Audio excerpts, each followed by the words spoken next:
Coach Smiley, welcome to the basketball podcast. I appreciate being here. It's something that I've listened to religiously for several years, so I'm very grateful to be on the pod today. I'm grateful to have you and long overdue, and obviously great success at Northern Colorado. But my time knowing who you were went back to your days with Don Meyer and your times at Sheridan College, where Don inspired me, inspired you to share. And I'd love for you to talk about that. But you continued that at Sheridan College. And I remember so many notes I got from you and so many insights I got from you as well as a sharer. I'm glad you brought that up. Yeah, the Coach Meyer thing. So I was probably the luckiest guy in the world. I played for him for 5 years, and including a redshirt year. And then I also had the privilege and the ability to come back and be his assistant coach for 2 years. And so I got to see both sides of Coach Meyer. As a player, it was the most awesome thing in the world, but it was also really hard. Like he was a hard guy to play for. Obviously, the standard was the standard, and so you had to figure it out. But then to see the different side of coach being his assistant coach was amazing. And going to the Sheridan, you're right. That's back when I was firing off those email newsletters. And it's the same idea. I would accumulate so much knowledge that it was just great stuff. And the distribution list probably started about 20 people. When it was all said and done, I don't know, it was probably 500 or 1,000 people. And I just repackaged stuff and sent it out to people and share the game. So it's a similar idea, but I'm glad you brought that up because I forgot about that. So thanks for bringing that up. That means that, again, you have inspired a lot of coaches and a lot that you don't even realize. So I know this podcast will help reconnect many of them to those times when you sent out that newsletter. And what has he been up to lately? He's been kicking butt at Northern Colorado, and that's awesome too. And Coach, we're going to go a lot of places, but I want to start a little bit with your philosophy that you shared with me and this philosophy of OOS, and maybe start just outlining the philosophy, and then we'll go into each category.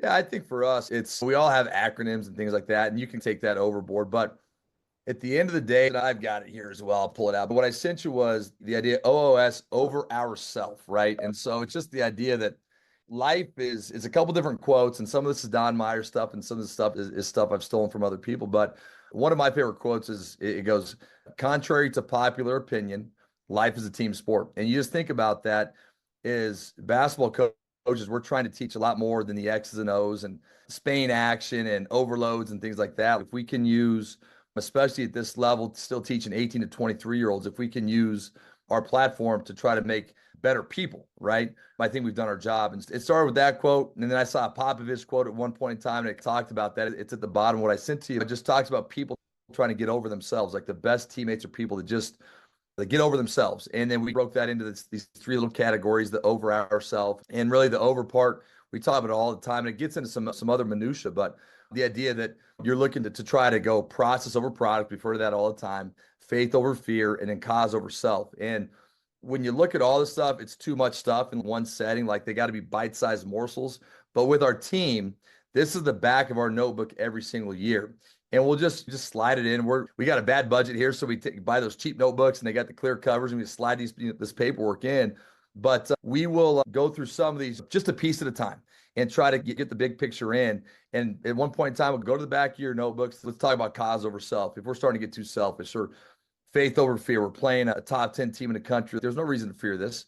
And so we try to implement different things through the bigger picture of what over ourself means. And I think our guys really start buying into the big picture of it.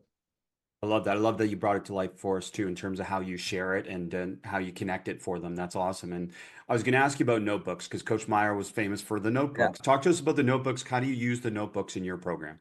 Yeah, I still have 7 years of notebooks from my time with Coach Meyer at Northern State. So the 5-player notebooks, they're actually still on my floor in my office. This is a fake virtual background, but right behind me, I got the 5 years of player notebooks.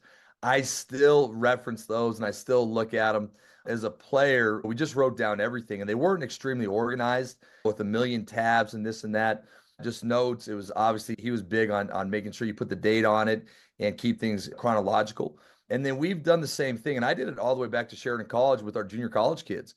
Is we're going to have a notebook. And at that point in time, that was my first head job, and I was 26 years old. So I didn't really know what I was doing. We just said, hey, here's some blank paper. Let's just start taking notes. Eventually, we'd put like scouting reports in there, some different stuff, and just, I think, one area to keep all the thoughts together.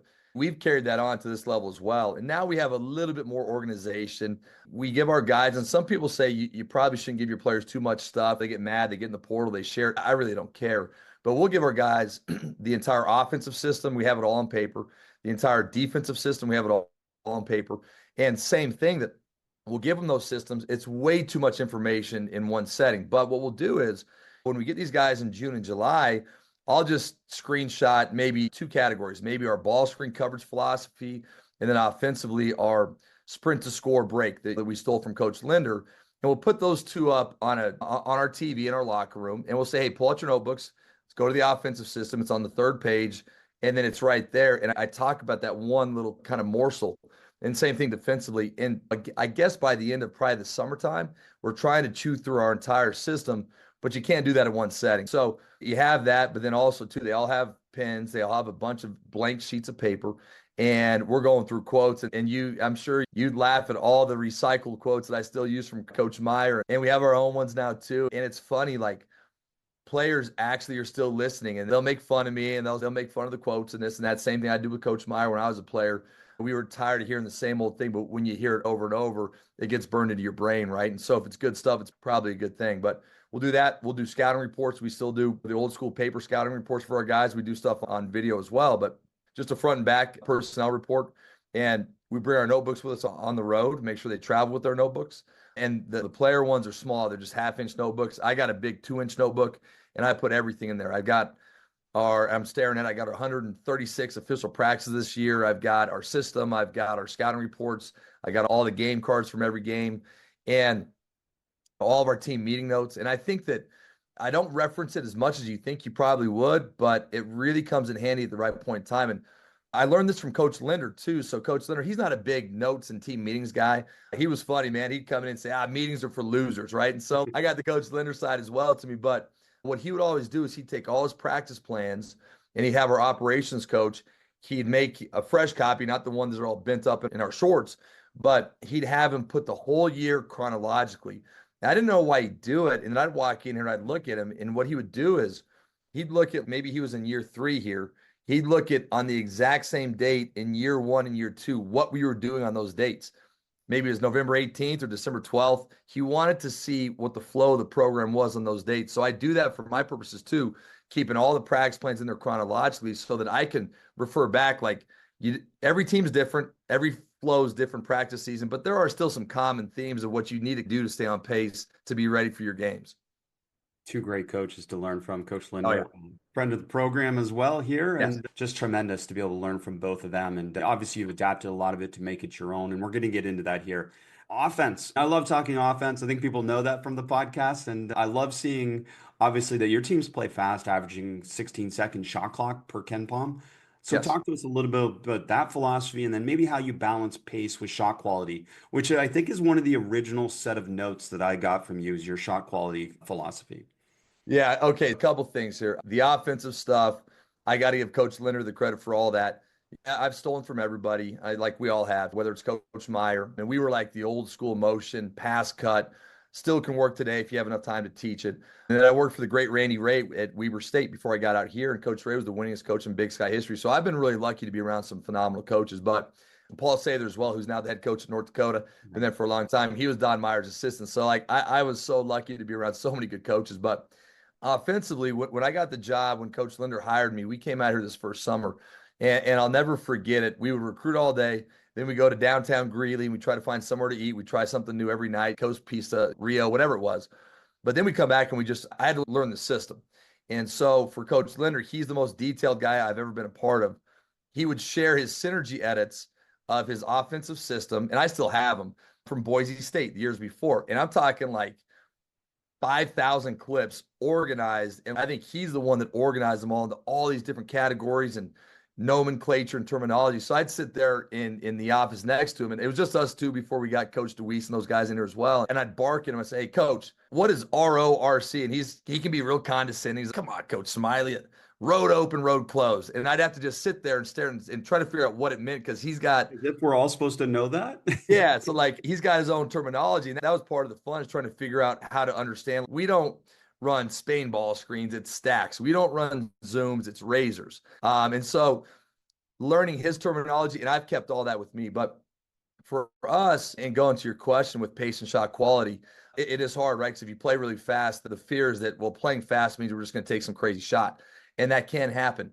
we will do transition breaks all year long, where it's more so for transition defense, where it's 8 seconds.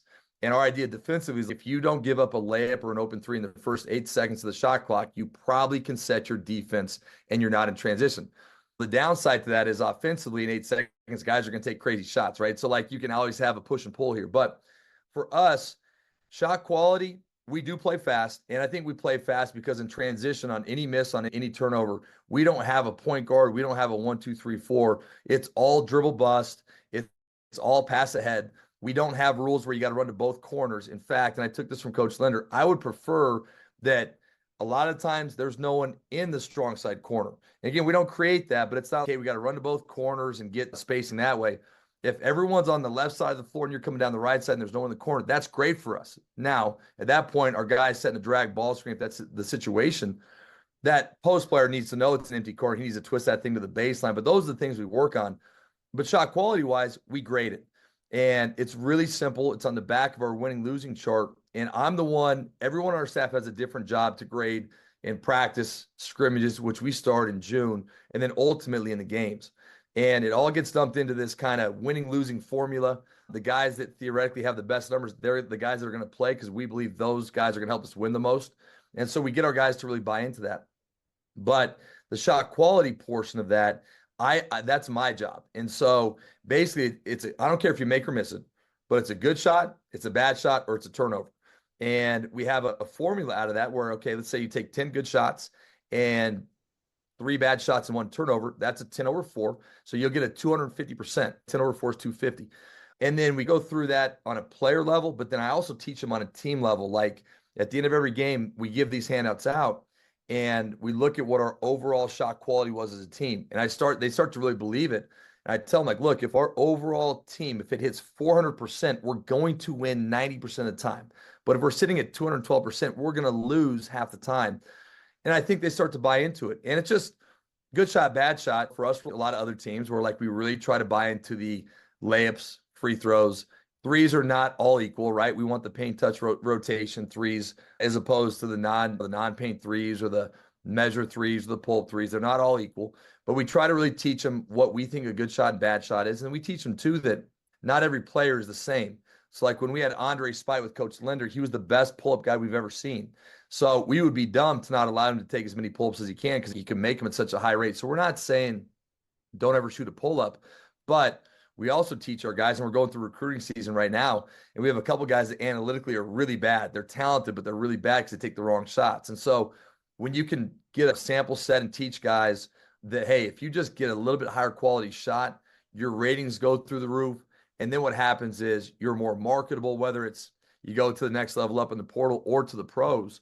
We have a really cool stat, and it's all this analytical nerdball stuff that they don't understand. But one of the deals is the Ken Palm offensive rating, and one of the top agents really in the world sent it to us when they were trying to get Dalton from here before he went to Tennessee. So he graduated here.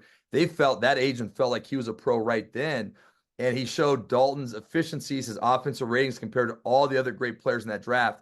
It was Straw. There was a lot of other great players, and Dalton's offensive rating was through the roof. We're using that still to this day with our guys and saying, hey, if you get your ratings up, it will make you a more marketable pro. And so we try to find ways to make them buy into this stuff. But good shot, bad shot, I do all that stuff.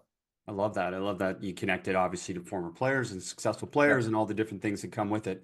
Not being in the ball side corner. Can you talk to us a little bit deeper about that? Why not in the ball side corner? Spacing. I think just spacing. And we've got some great edits that we show the guys. And the first thing is this kind of going to the system that, again, I stole this from Coach Linder and we've grown it and modified it and this and that. But our favorite thing is transition. And we showed our guys a stat one time that it was something like in the NBA, the 5 best teams in the NBA in half-court offense, they're PPS or PPP, the 5 best teams in the NBA in half-court. All their PPPs were worse than the 5 worst teams in the NBA in transition. Point being that if you can score in transition before the defense is loaded and set up, it is huge for your team. So again, I think probably the common theme for me is I'm not that great of a coach, but I'm trying to find ways to get credibility with my team all the time. Stats, video, whatever it is. So for us, I don't like to have any structure in the sense of you got to always fill the corners. And again, going back to the Coach Linder era, what we learned is that empty corner, one of our favorite things, if the big wins the race, it's one thing, like he beat his player down. That might happen 3 or 4 times a game. So we still encourage our big to win the race, right? And get to the rim or whatever. Most of the time they lose the race because they're rebounding, the defense gets back, but you're still in transition. So then we get into all of our drags, right? So you get to the drag ball screens. And what happens is if we're in the empty side, everyone else will come down the right side. No one's in that corner. I don't want someone to jam that space up. Just go down the left side, fill the corner of the wing and kind of the 45. We call that a sandwich. Just fill the sandwich on the left side. The big, he needs to be smart enough. And this is why it takes time to learn our system. But he's not looking at the guy with the ball. He's looking at the corner. And when he sees that the corner is empty, it triggers him to not set any ball screens to the middle because the space is terrible, but to twist that to the outside. Now we get the twist to the outside. We got great spacing. We know how to pull and get spacing behind that. And it's just really hard to guard. So it almost, I guess in a nutshell, when you don't force your guys to fill both corners, and it's like it could be filled or it could be empty, you've now doubled the amount of things you can do, and it's made it twice as hard to scout your team out, I think. Well, it connects for a few things for me. One is imperfect spacing, I've realized creates better spacing sometimes. Yes. And that idea of having bunch spacing, you call sandwich on the other side. The other thing that connects for me is watching so much youth basketball, how often they pass to dead corners with no advantages. It's That's just a program to pass to that ball side corner. And obviously at your level less, but it also takes away space. So I just love you going deeper with that. That's awesome. Yep. And then the other part that goes with watching you guys, obviously you sent me some ideas, but when I was watching you guys, I noticed right away a lot of zooms, a lot of ball screens. Yeah. Only a part of the philosophy. So take us through maybe how you want those to happen, when they're triggered, the different things that go into the different type of zooms and ball screens you guys run. Yeah, I think just big picture philosophically, I just enjoy playing that way. When I got out here with Coach Linder 9 years ago, and he was the king of a million ball screens. And again, you got to have good guards, you got to have smart bigs. To the point when you watch kids in the recruiting phase and the bigs are setting the angles where it's just terrible angles and guys are going underneath ball screens. That type of stuff drives me crazy. So for us, when we come down, we don't just set ball screens. We've gotten to the point too where we've grown into, we do post up everybody a lot more, 1 through 5, Barkley ball, butt ball, we call them dribble downs. But I think that's another way because we love to get the ball below the defense. But going back to the ball screens and the zooms, and we call those things razors. Again, I don't know why we do it, but it's just what Linder called them. So I just programmed that way. I just think at the end of the day, your job is to put 2 on the ball. And I'm sure you heard the same thing from Coach Linder and a lot of people, and I really believe in that. And the easiest way to do that is probably setting a ball screen and putting 2 on the ball. The only way the defense can't get 2 on the ball is if they switch everything, right? So you have to have a plan for the switch as well. But about ice coverage, right? If you're in an ice or a down, there's already 2 on the ball. If you're in a hard hedge, a hard show, there's 2 on the ball. And all we're trying to do offensively, regardless of what the attack is, can we put 2 on the ball and then understand how to play out of that? And so I think that's our big philosophy on a ball screen or on a zoom. We're just putting a lot of pressure on the defense. And we've gotten to the point too where the zooms and the gets, we call them hots, but the gets, the zooms, those sometimes can be so lethal because a ball screen with an ice or whatever you want to do, you can really not allow that ball screen to happen. But boy, if you have good bigs that can get on that perimeter and you can put the ball in their hands, we do a lot of that stuff with the 5-out motion. We have to have bigs that are good on the perimeter, making good decisions. It can really increase your playbook. So we like to do it to put 2 on the ball. We spend a ton of time on it, making all the reads and all the different ways you can attack it. And I think it's just philosophically, I like to play that way. I love watching European basketball, probably a lot more so than, I mean, I love the NBA playoffs and stuff, but their game doesn't fully translate to our game because of some of those different rules and things. But I think watching the European stuff and just FIBA in general, we can steal so much stuff from that, and it's just fun to watch. It is fun to watch. Your team's fun to watch because of it as well. And another thing you mentioned, the Barclays, the different types of post-ups, but you do post up all your players as well. You play positionless in terms of that. We do. And what we do is like our point guard last year, Jaron Riley, who's a tremendous player. I know you've had his dad on the podcast, John Riley, who's the head coach of the Perth Wildcats. Jaron had a great 2-year career for us, and he was as good of a post player as anybody we've ever had. Reason being is that he's really tricky down there. He's one of the best passers. And what you try to get through to your guys is, look, to me, 2 of the 3 best shots in basketball, again, are layups and free throws. If you can dribble down and you can just, again, get more and more space and try to get a piece of that paint, you're now getting into the territory that you might get one of those 2. You might get fouled and get to the free throw line, or you might get to the rim and get basically a paint touch 2 or a layup or whatever. Or if you're so good, they're going to have to double you. I believe that good post players, they have to get doubled. And then we've created, again, it goes back to the same philosophy. There's now 2 on the ball. And if there's 2 on the ball, we've created rotations and closeouts. And now we get that defense spinning and good things happen. Love that concept and love that concept of how you're playing. And I imagine a big part of this is that it's variable in terms of the defense trying to figure out what you guys are doing. It may be, say, we know they're going to run ball screens, we know they're going to run zooms, we know they're going to post up, but it happens in different ways from different locations, from different spacing. And that part of it makes it really hard to defend, I imagine. I think so. And I think, like, for us, even, the transition game is one way that, like, when we get a new team together here in June, it's going to be trying to build our transition game before we talk about plays or structures in the half court. We try to get the full court, the transition stuff first, because that's the only way for me to play fast. You got to play fast from day one. But then ultimately, you got to be good in the half court as well. And that's where it's funny. We have about 4 or 5 different families or structures or whatever you want to call it. Some 4 out, 1 in, some 5 out, some 1-4 low series. Now, again, a lot of stuff that we stole from Coach Leonard. Some, we call it away series, but that stagger series away.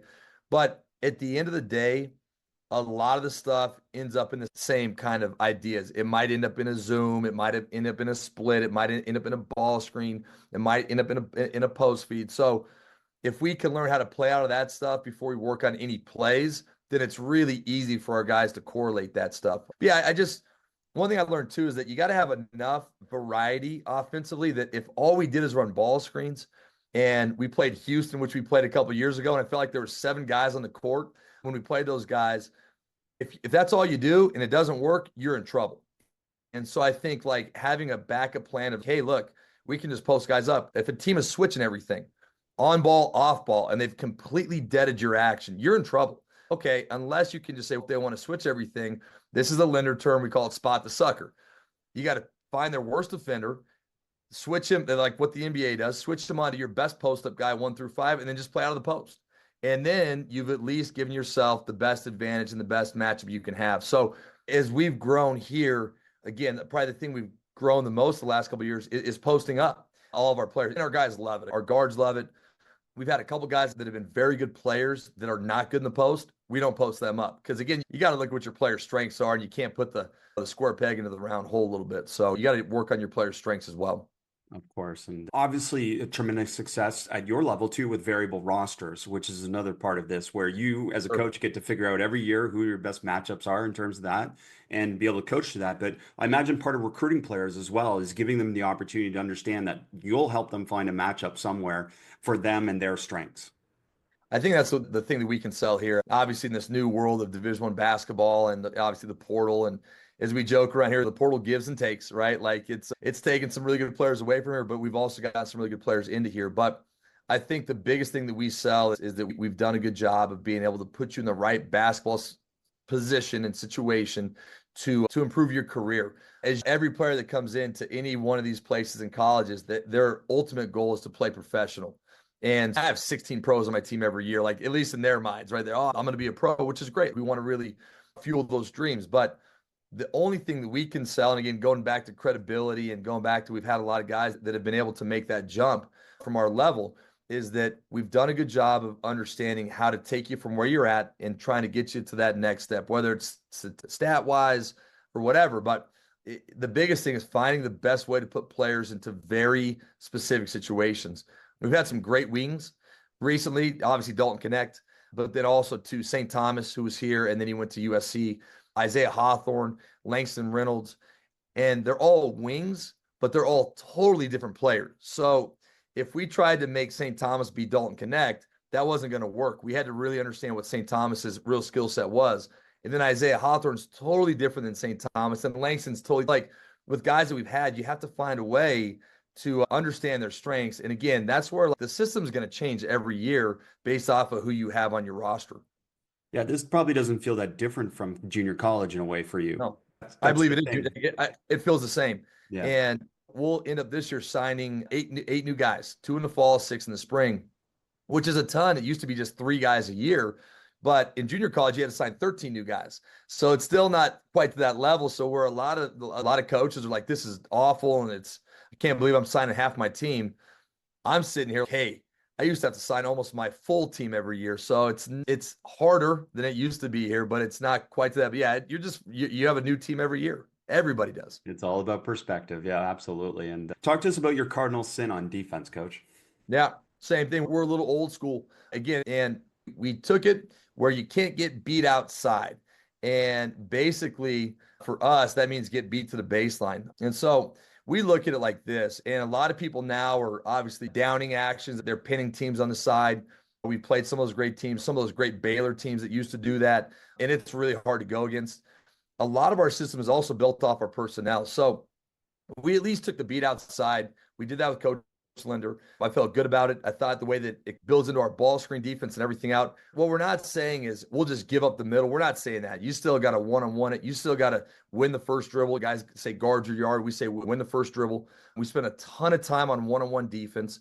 And I'd say the biggest part of our defense is like understanding the personnel off the ball. You're one pass away in that flat triangle.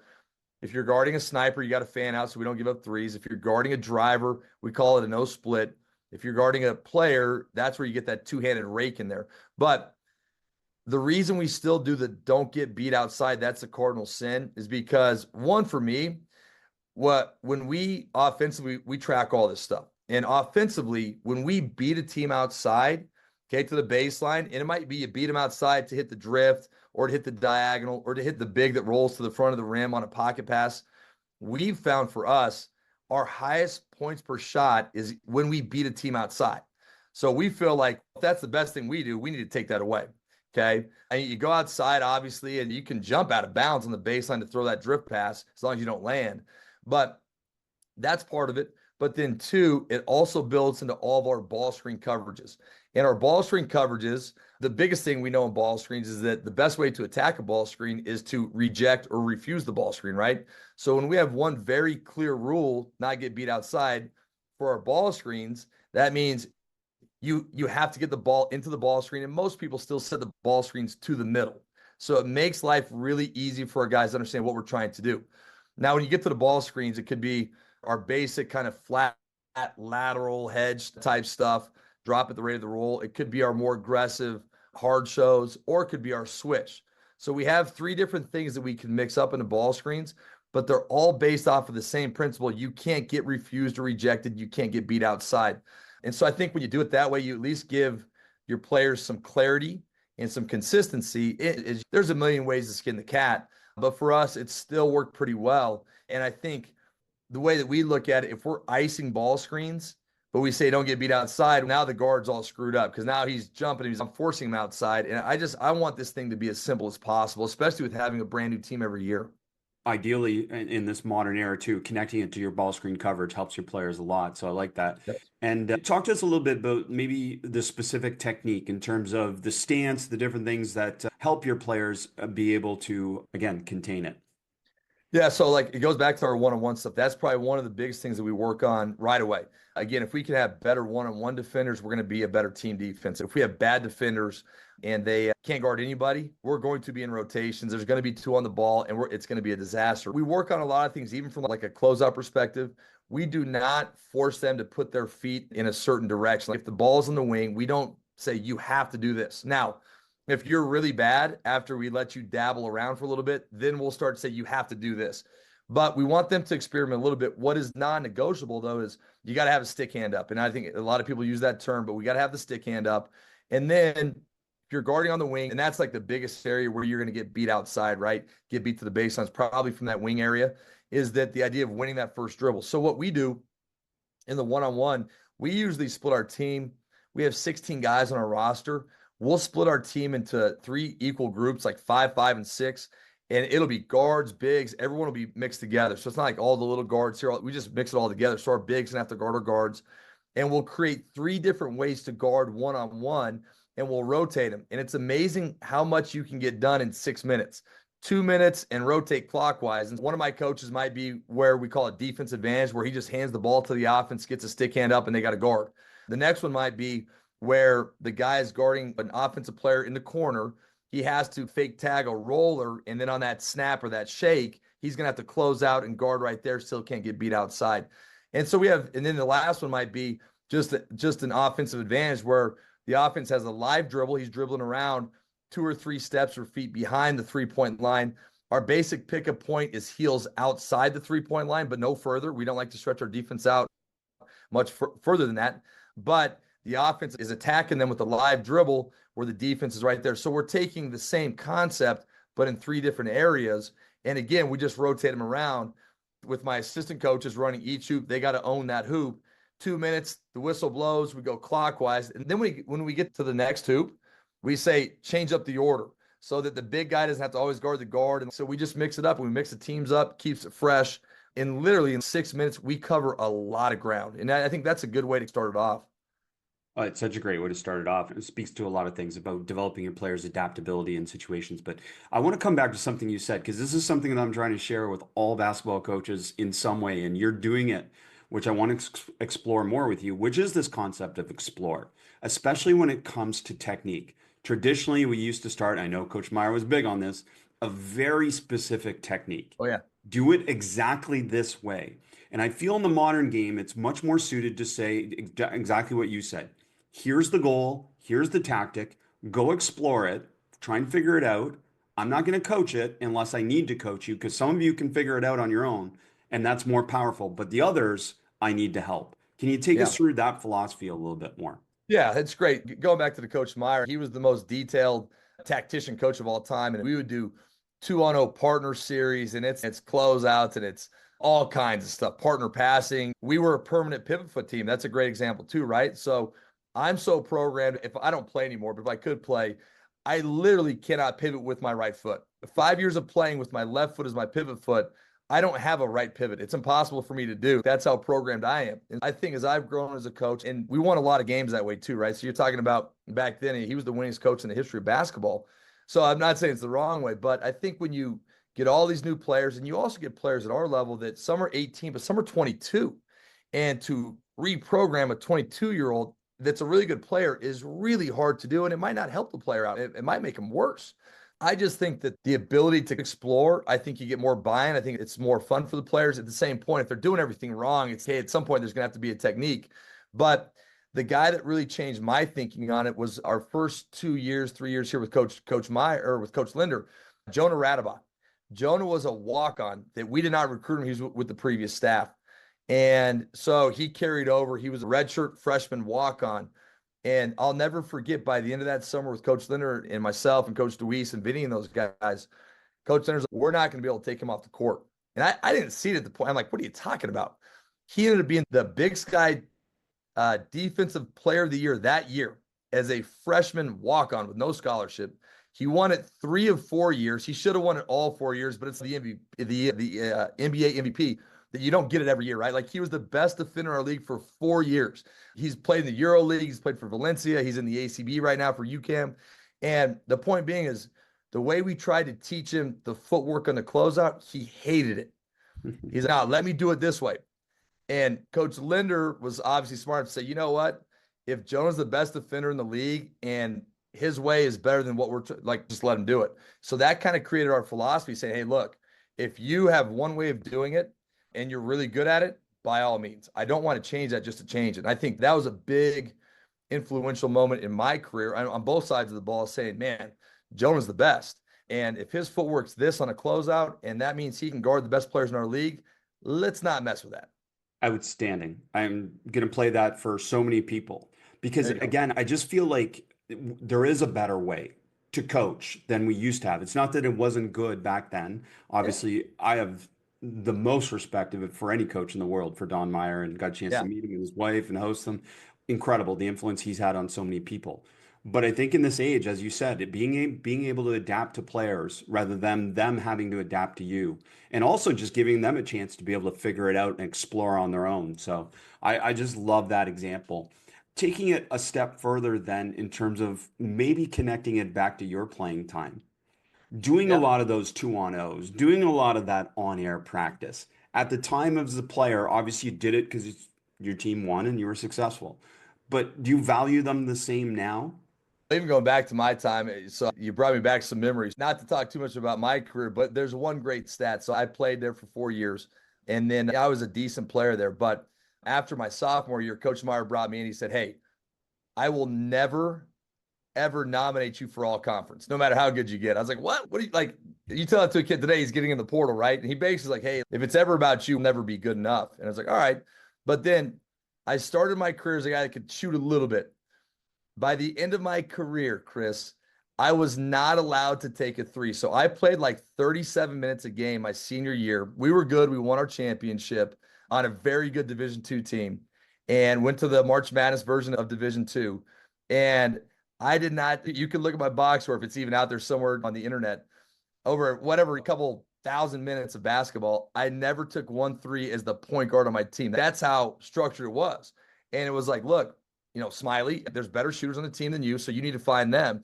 And it got to the point where guys were guarding me like 10 feet off, and we'd have to set the deepest ball screens in the history of basketball just to try to use that against them. But it was a good lesson too. Okay, again, it's over ourself. It's not about me. It's we want to win a championship, and I was good with that. But even like the detail and the 2-on-0 stuff, we still do some of that stuff. We used to call it start, stops, and turns, right? That was Coach Meyer's stuff. And when I was at Sheridan, we still did start, stops, and turns. There was a great use in it. But for us, it would do like the permanent pivot foot. That's how we learn the stuff. Here, though, we do a lot of stuff, and we just call them vitamins, and we steal from everybody else too. And we do 4 or 5 different ones. We mix them up every day. Sometimes it's the basic mic and stuff finishing. Sometimes it's a lot of the pound series. Phil Beckner's been on your stuff. Phil's a good friend of mine. And so we'll still a lot of the break the floor. We'll be in there yelling at them to break the floor because Phil's stuff's great. But then we'll do rips, pivots, and jabs. And so that's also Coach Beckner's stuff. But that's a great way for us to teach footwork.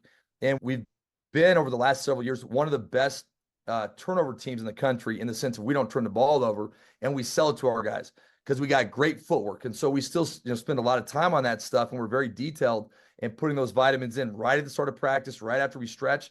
We mix it up all the time before we start getting moving live or whatever, and the guys buy into it.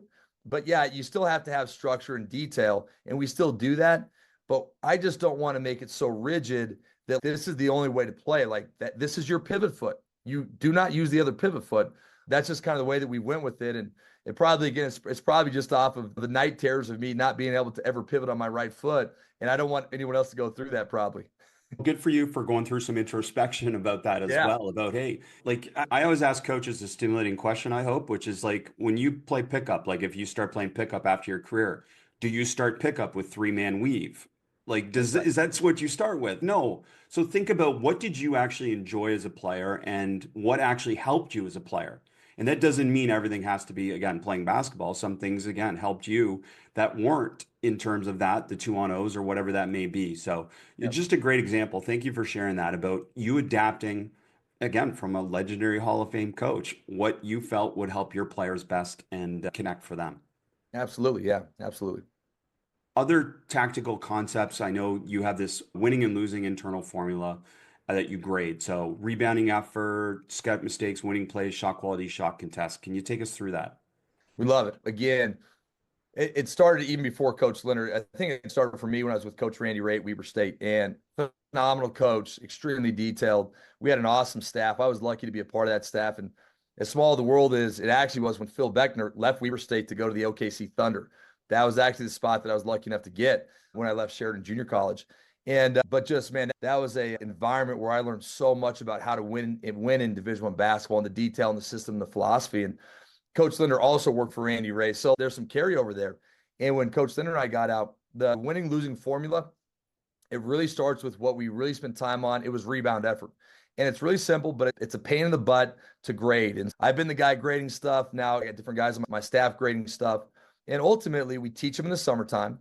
And it's as simple as it can be. So at the end of the day, you got to hit 80%. I think we still have for Michigan State and Tom Izzo. I think Gonzaga was doing it back then. I think teams are still doing it. But basically, the way we look at it is, if you have 10 possessions or 10 shots defensively that you're in the game, you have to do your job 8 out of 10 times to get to 80%, or just 8 out of 10 or 4 out of 5 or whatever it is. That's all it is. The problem is the staff, they got to chart 5 guys on every shot on every possession. And we start charting and teaching our guys early in June. It goes back to, it's not just what you teach, it's what you emphasize. And we emphasize rebound effort. Defensively, there's a couple different ways to do it. The shot contest, obviously, if your guy is the guy shooting it, we call it contest 2 hard steps. If you're one of the guys down low, which traditionally is the big guys, but it could be anybody, right? We call that wedge rebounding. We teach them how to wedge. And then the other guys on the perimeter, we call it check. And this is all Coach Linder's stuff. And shot goes up, you have to check. And going back to Jonah Radabot, who was the best defender I've ever been around, on that shot, he had a mullet like this. He still has a mullet. And you could see he would move his head and that mullet would move you could see him like physically checking. And as we kind of grade our guys, we say, if you want no question, if you're checking or not, point. Just point, you check and you point, and then there's no doubt that you're checking your guy. Okay, you check, that's the first part. If the offensive guy crashes, you have to check and confront. You got to hit him. We got to create that 5-man rebound pocket. If you check and he's a get back guy, you got to check and chase. And so we're working on these habits all the time. It's one of the most important habits that we do. And so I'll get to the rest of it for you, but I will say this. We don't have a very athletic team overall. We're not the biggest team. This year, we were number 2 in the country at not giving up offensive rebounds. And I think it goes back to the formula, the rebound, the emphasis. We chart it, we grade it. One of my assistant coaches, Houston Reed, his phrase is, we pay taxes. And all that means is if you don't hit 80%, you're going to run and practice. And so it's brutal when we teach our guys and we start to learn it. The staff's going to have to buy into it. They're going to have to chart all these shots, and every player in each shot has a job. So really, it's 5 on defense, 5 on offense if you're in practice. And then we have this grid that kind of comes out and a number pops out. The only caveat is we had a player at Weber State, Joel Ballenboy. I think it was the 51st pick in the NBA draft. He was the last guy drafted until Dalton Connect and Dylan Jones got drafted from the Big Sky. Awesome player. Led the league, and he was like number 2 in the country in rebounding. He wasn't great at all the technique stuff, but he just go get the ball. So our idea too is, okay, even if you're not great at the percents and the effort, if you can go get the ball in, so we chart all their actual rebounds too. We have part of our formula that for every couple rebounds, you get a point and things like that. So it started with that, with Coach Linder, and that was the biggest piece of it. And we still believe that's the biggest piece, but then we expanded onto it. As you mentioned, scout mistakes. Obviously, if you make a scout mistake, which is something that we've worked on with personnel, like I said earlier, if you're guarding a sniper and you give up a 3, like he gets the shot off, that is a mistake. Those guys are not allowed to get 3s. If you're guarding a driver and he's floating around the perimeter, we should be able to have 5 defenders against 4 offensive players because he can't shoot. Then you got to help out and not get split on a drive. So those type of mistakes get charted. But then too, like we still do the go over their 3 favorite blobs, go over their 3 favorite ball screen actions, go over their 3 favorite screening actions, or maybe their best player, his 3 favorite plays. The things that we work on, right? Those are things you have to be held accountable for. So if we work on something in the practice and you screw it up, that's a scout mistake. Those obviously hurt your winning, losing numbers. Shot quality, as I mentioned, that's what I grade, and I go through the whole thing, and I put my chart on the back of this actual grid. They see it all. There's no confusion. Going back to scout mistakes, whoever does the scout that night, that scout coach, what will happen is they'll go through and they'll clip all the mistakes. And then they'll send them to me, and then I'll look at it and say yes or no. Ultimately, when we give this number to the players, no one thinks they've ever made a mistake, right? So you have to have visual proof of the mistake. So how do I have 3 scout mistakes? Here it is. Upload it. We watch it. This is a teaching tool too, not just a get in trouble tool. But so those winning plays. And so like when we have kids coming on recruiting visits, we show them this grid and we say, hey, this is how you get on the court. And we'll ask them like, well, what's a winning play? Obviously 50-50 balls, a great block, a great wall up, taking a charge. How about you have a good shot, but then you gave up that good shot for a 1 more for a great shot? I think that's a winning play when you gave up a good for a great. So the whole chart, there's 6 or 7 categories. At the end of the day, a number pops out, and we start that in the summertime, and we tab it and we keep track of it, and our guys see where they're ranking on that thing. Ultimately, the guys that have the best numbers usually play, and sometimes they're not the most talented players, but in our world, we believe those 5 or 6, 7 categories, they matter so much to winning that we are bad coaches if we don't play the guys that will do the stuff that helps us win games. And so that is where we create the system, and the guys buy into it. I love it, especially again, hearing a little bit about how you grade scout mistakes. That's just awesome to be able to see. And the other part, I think, talk to us about this, that it's not managers doing this, it's you guys as coaches that are doing it. Love it. Yeah, absolutely. And yeah, so the deal is this. So defensive rebounding, I got a great staff, and we've been together. Man, our staff's been together. This will be our 3rd year with our current staff, but everybody's been on staff except for one of our current coaches since the first year I got the head job. And some of these guys I worked with as assistants together for Coach Linder. So we've been together 6, 7, 8 years. And so have a tremendous staff. Dorian Green, he does the defensive rebound effort. So on every shot, he's going to have to mark that yes or no on every guy. On the Doing offensive that side, post practice, post game, or is he doing it live? yeah. And no, post practice. Yeah. Yep. So we get through the practice. Obviously, the film gets uploaded to our laptops, and then we got to sit down. We got to do our job. And going to practice, we don't slow down. Our practices are pretty fast. We play fast. Again, going back to Coach Linder, and he went to watch Tinder, and he called me. He's like, "Hey, man." He's like, they were there for 60 minutes, and they had 128 possessions or something. I was like, really? And start thinking about it. And the way he looked at it, it's like, hey, the more possessions you get, if we get 3,000 possessions before our first game and our opponent gets 600, we should be better than them if talent's equal. So we don't stop. I don't do a lot of coaching clinics in practice, quick hitters, one syllable. Hey, boom, let's move, let's go. But then the slowing down the teachings on the film. We love the film side of it. So yeah, after practice, the film gets uploaded. Dorian does the defensive rebounding. Coach Brett Clofield does the offensive rebounding. Whichever coach does the scout, they are in charge of the scout mistakes. And I know a lot of staffs now are going to one guy does the defensive scout, one guy does the offensive scout, one guy. We don't do it that way. You have your scout. I try to rotate him through my 3 assistants every third scout so they have enough time to prepare from, well in advance, and they own them. Like, they take a lot of pride in them. So whoever scout is, they do the scout mistakes. Then winning plays. Coach Dondrell Campbell on my staff, he does winning plays. So he sits there and he just watches the whole game, in addition to cutting film for the players and stuff. But his job is to chart out the winning plays. Player A got 3, player B got 6, whatever it is. He goes through all that. Coach Reed, our post coach on staff, he does shot contest. And it goes back to the NBA and Division I studies. Like, I'm a big Sprawl Ball was my first analytics book that I loved. It had great pictures. It made sense to me. But the stat being that if you contest a shot like a real contest, that percent should go down about 10%. And so at the end of the day, and that was like 10 million NBA shots and all these Division I shots tracked through whatever it was. But I look at it like, okay, if we have great shot contests and theoretically a team will go from 52% to 42%, that's got to be worth like 8 more wins a season, right? So we work on shot contests, and you get a 2, a 1, or a 0. In elite shot contest for us, Coach Reed, it's we leave the floor after they leave the floor, not before. So we don't get fouls jumping in the air and things like that. But we still want our guys to leave the floor. So elite shot contest, leave the floor after. Great stick hand, real contest, you get a 2. Kind of a fake. You had the contest, but it was, you get a 1. And if you don't contest at all, you get a 0. So we have that as well. And then I do the shot quality. And again, I go through the whole thing. I've got a percent system on that. And then what we do is we take all this data. Some of us email the reports. Some of us text the reports. I take a screenshot of the shot quality. Dorian Green, he puts the whole spreadsheet together. And then by our next staff meeting, he hands it out. We look at it.